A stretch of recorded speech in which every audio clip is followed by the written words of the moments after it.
Ya udah nih, di record. Dari record guys. Oke. Udah aman-aman semua aja. Oke.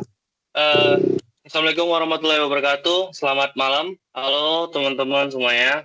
Pada kesempatan kali ini, kelompok 20 akan melaksanakan diskusi kelompok untuk membahas sebuah studi kasus mengenai bencana tanah longsor di ruas tol Bocimi KM 64, yang mana hal ini terjadi menjelang masa mudik Lebaran. Nah, tujuan diskusi kita itu untuk membedah peristiwa ini berdasarkan cabang keilmuan teknik sipil.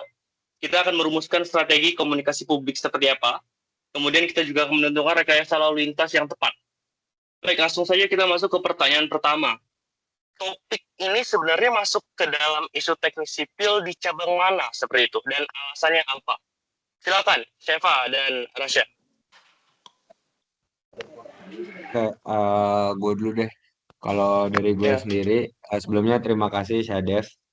Kalau kita analisis dari redaksi yang dikasih di Google Classroom, menurut gue isu utama peristiwa ini masuk ke ranah rekayasa geoteknik karena terjadi keruntuhan lereng dan juga penurunan daya dukung tanah dasar timbunan akibat penjenuhan air yang masif.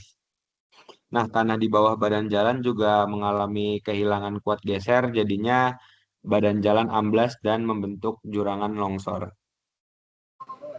Kalau dari menurut gue sih gitu. Gue mau nambahin juga deh.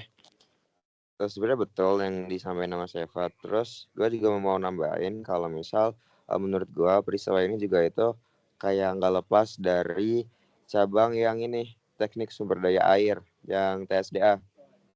Kayak pemicu utama dari longsoran itu tuh gerusan air gara-gara hujan lebat yang terus menerus. Terus menurut gue ini tuh mengindikasikan kayak adanya suatu masalah pada sistem drainasenya, baik di permukaan maupun di saluran bawah tanah tol yang nggak bisa buat nampung atau ngalirin limpasan air hujan gitu. Jadi bisa kayak memicu erosi internal sama tekanan air pori berlebih. Mau nambahin juga sebenarnya ini tuh kalau menurut gue juga lumayan berpengaruh ke cabang rekayasa transportasi karena mutus akses utama buat mudik kan. Terus juga berhubungan sama KMI terkait evaluasi kualitas pengerjaan dan juga respons kedaruratan proyek. Itu sih. Bener. Baik, terima kasih Seva dan Rasya. Jelas banget ya, ada korelasi antara geotekniknya, SDA, bahkan sampai transportasinya. Nah, mungkin sekarang kita langsung lanjut ke pertanyaan kedua nih. Supaya publik tuh nggak panik, dan situasinya itu tidak semakin gaduh, apalagi di media sosial kan. Informasi seperti apa yang harus segera disampaikan gitu, oleh pihak pengelola, atau bahkan pemerintah? Silakan, mungkin Audrey. Baik, Syadef, terima kasih atas kesempatannya.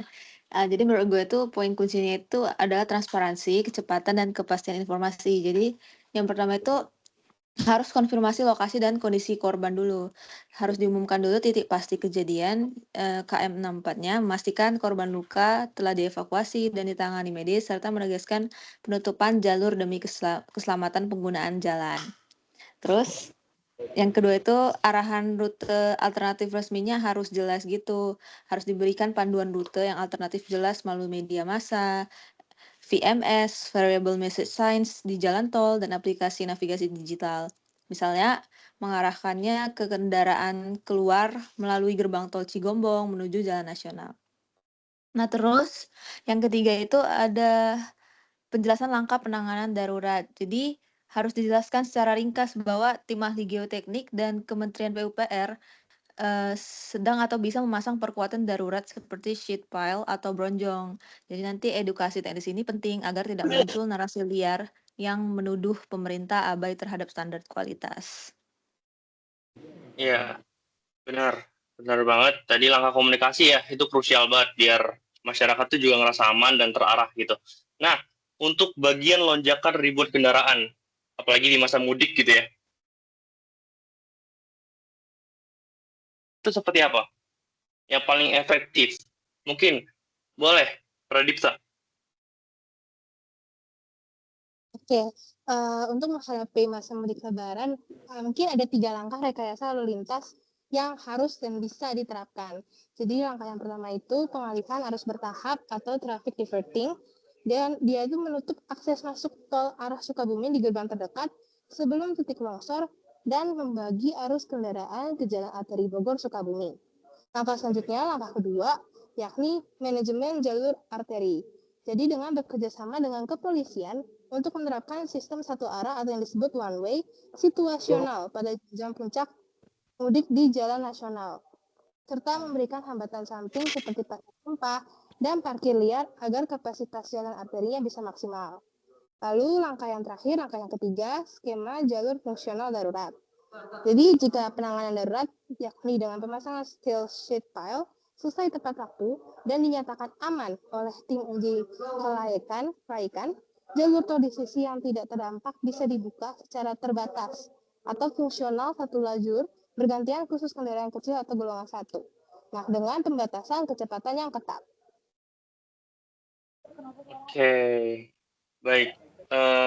Berarti dapat kita simpulkan ya bersama-sama bahwa kasus longsor tol ini tuh persoalan multidisiplin di bidang teknik sipil gitu.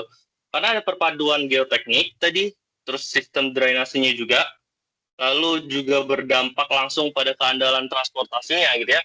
Dan penanganannya juga butuh transparansi, betul, tadi kritis banget, serta layanannya harus adaptif. Karena tujuannya menjamin keselamatan masyarakat, seperti itu ya. Baik, terima kasih ya Seva, Rasya, Audrey, dan Pradipta atas pandangan yang sangat kritis sekali. Terima kasih. Mungkin sekian diskusi dari kelompok 20. Selamat malam, saya akhiri. Wassalamualaikum warahmatullahi wabarakatuh. Waalaikumsalam Terima kasih warahmatullahi teman-teman. wabarakatuh. Terima kasih guys. Terima kasih. Terima kasih. Terima kasih teman-teman. Oke. Thank you.